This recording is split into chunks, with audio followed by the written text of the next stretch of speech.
محکمہ موسمیات نے کل سے آندھی طوفان اور بارشوں کی پیش گوئی کر دی۔ محکمہ موسمیات کے مطابق ہواؤں کا نیا سلسلہ 28 مئی سے ملک کے بالائی علاقوں میں داخل ہوگا اور کل شام سے 31 مئی تک آندھی کے ساتھ گرج چمک اور بارش کا امکان ہے، جبکہ ملک کے مختلف مقامات پر آج بھی آندھی اور بارش کا امکان ظاہر کیا جا رہا ہے۔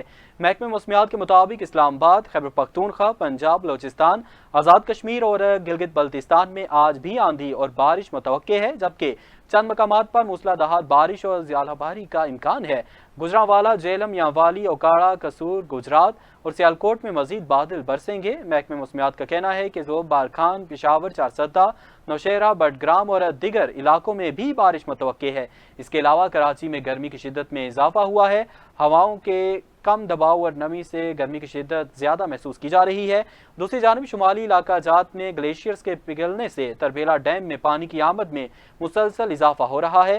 تربیلا ڈیم میں پانی کا ذخیرہ ڈیڈ لیول سے 71 فٹ بلند ہو گیا ہے اور ادھر بھارت میں بھی طوفانی بارشوں نے تباہی مچا دی ہے، جبکہ دہلی ایئرپورٹ بھی بارش سے متاثر ہوا ہے۔